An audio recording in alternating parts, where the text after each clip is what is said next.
مولود یولد علی الفطرۃ الاسلام فابواہ یحودانہ او ینصرانہ او یمجسانہ، رواہ البخاری۔ آج کے اس درس میں جس حدیث کا میں انتخاب کیا یہ صحیح بخاری کی روایت ہے، اور امام بخاری رحمہ اللہ اس حدیث پاک کو کتاب الرقاق میں ذکر کیا ہے، جہاں نرمیوں کا بیان ہے اور اس کے علاوہ دوسرے مقامات پر بھی آیا ہے۔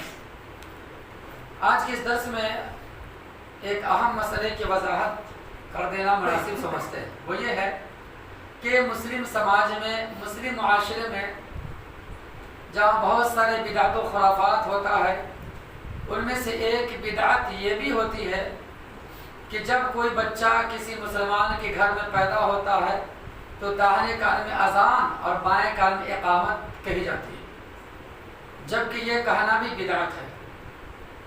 بہت ساری جگہ پر ابھی بھی ہوتا ہے، اور ماشاءاللہ دھیرے دھیرے کچھ کو معلوم بھی ہوا ہے تو چھوڑ دیا ہے، لیکن یہ کام ہو رہا ہے، تو ہم ضرورت اس بات کی ہے کہ اسے بھی سمجھے کہ اس کی حقیقت کیا ہے اور شریعت کیا کہتی ہے۔ تو اس کے تعلق سے میں نے حدیث پیش کیا ہے۔ سب سے پہلی بات، اسلام کا ایک اصول، ایک ضابطہ یاد رکھیں ہمیشہ کے لیے، اور یہ اکثر عالم صاحب سنے بھی ہوں گے۔ بدعت کہتے ہیں دین میں کوئی نئی چیز کو ایجاد کرے جس کا ثبوت قرآن کی آیت اور نبی کی کسی صحیح حدیث سے نہ ہو، اور نہ صحابہ کرام کے قول فعل سے ہو، اور اسے نیکی اور ثواب سمجھ کے کیا جائے، وہ بدعت ہے۔ اسی سے ہوائی جہاز میں سفر کرنا نکل جاتا ہے کہ وہ بدعت نہیں آتا، وہ نیکی سمجھ کر، ثواب سمجھ کے کوئی اس پہ سوال نہیں ہوتا، وہ دنیا کا معاملہ ایک ضرورت کی چیز ہے، وہ چاہے استعمال کرے نہ کرے ان کی مرضی ہو، اب اس کو دین سے نہیں جوڑا جائے گا۔ جبکہ بدعت کہتے ہیں کہ دین کے نام پر، اسلام کے نام پر کوئی نئی چیز کو ایجاد کرے اور اسے نیکی ثواب سمجھ کے کرے جس کا ثبوت قرآن کیا ہے، نبی کی حدیث اور صحابہ کی اجماع سے نہ ہو، وہ بدعت ہے۔ ایسی بدعت کے بارے میں نبی اکرم صلی اللہ علیہ وسلم نے بیان فرمایا، کل بدعت ضلالہ وکل ضلالۃ فی النار، کہ ہر بدعت گمراہی ہے اور ہر گمراہی جہنم کی طرف لے جائے گی۔ تو بہرحال ان بدعت و خرافات میں سے یہ بھی ہے کہ بچہ پیدا ہوتا ہے تو پیدا ہوتی اس کے داہنے کان میں اذان اور بائیں کان میں اقامت کہی جاتی ہے، جبکہ ثبوت، اس کا کوئی ثبوت نبی اکرم صلی اللہ علیہ وسلم کی حدیث سے، نہ آپ کے عمل سے، نہ صحابہ کرام کے قول سے، نہ صحابہ کرام کے فتوے سے، نہ صحابہ کرام کے اجماع سے، نہ تابعین سے، نہ تبع تابعین سے ثابت ہے، کہیں سے ثابت نہیں۔ تو آخر یہ آیا کب؟ یہ بہت بعد کی پیداوار ہے، لوگوں نے دھیرے دھیرے اس کو ایجاد کر دیا اور ایک ضعیف حدیث کا سہارا بنا کر لوگوں کے اندر مشہور کر دیا، ضعیف حدیث۔ اس کی بھی وضاحت کروں گا آگے۔ سب سے پہلے جو حدیث میں نے پیش کیا اس کا ترجمہ سنیں۔ حدیث کے راوی سیدنا ابو ہریرہ رضی اللہ عنہ بیان کرتے ہیں کہ اللہ کے نبی اکرم صلی اللہ علیہ وسلم ارشاد فرماتے ہیں، کل مولود یولد علی الفطرہ، ہر بچہ جو پیدا ہوتا ہے وہ فطرت اسلام پر پیدا ہوتا ہے، وہ فطرت دین پر پیدا ہوتا ہے، وہ اسلام کی فطرت پر پیدا ہوتا ہے۔ آگے چل کر کے کیا ہوتا ہے، بچے کے ماں باپ اگر یہودی ہوتے تو یہودی بنا دیتے، کوئی عیسائی کرسچن ہوتا ہے تو عیسائی کرسچن بنا دیتا ہے، کوئی بدھ مت، جین مت، سکھ اور دیگر مذہب کے ماننے والے ہیں تو اپنے اپنے مسلک، اپنے اپنے مذہب کو پیروکار بنا دیتا ہے۔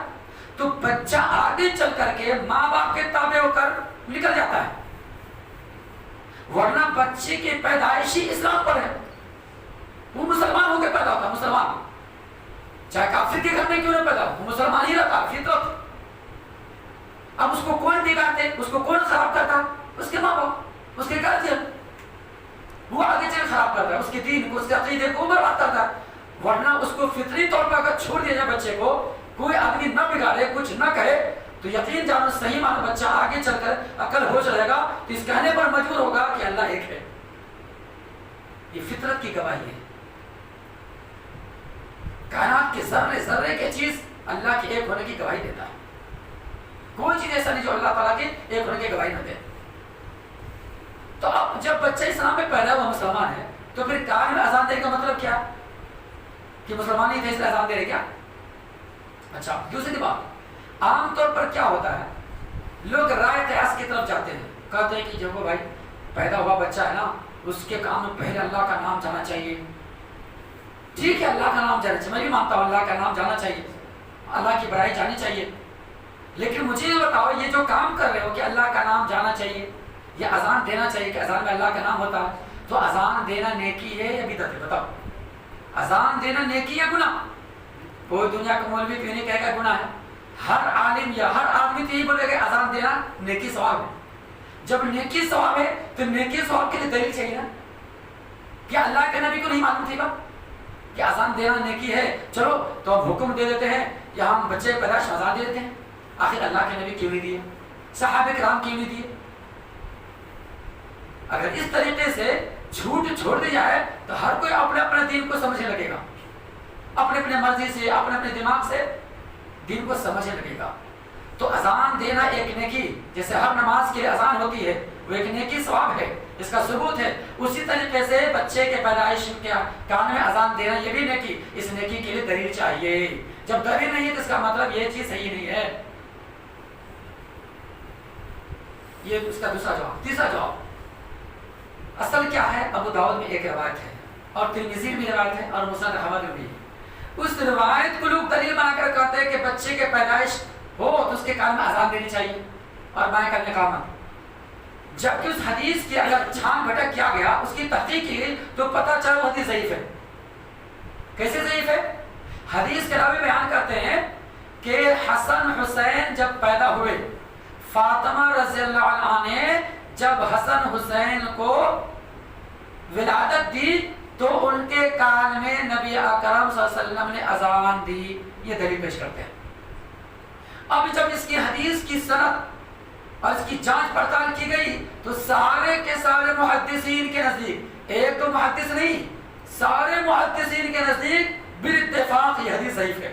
اب بتا، جب حدیث ضعیف ہو گئی تو دلیل ہمارے لیے کہاں؟ ایک بھی صحیح حدیث چاہیے نا.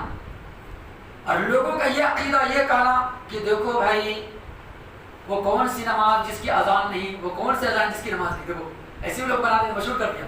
ہاں وہ کون سی اذان جس کی نماز نہیں، وہ کون سی نماز جس کی اذان نہیں.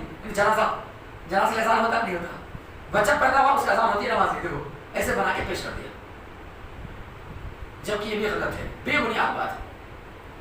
ہر نیکی کے لیے ہم کو دلیل چاہیے. تو اس کی سند میں ایک راوی نوٹ کر لو، اگر یاد نہیں تو یہ ریکارڈ تو ہو رہا ہے ماشاءاللہ، آپ کو معلوم ہو جائے گا.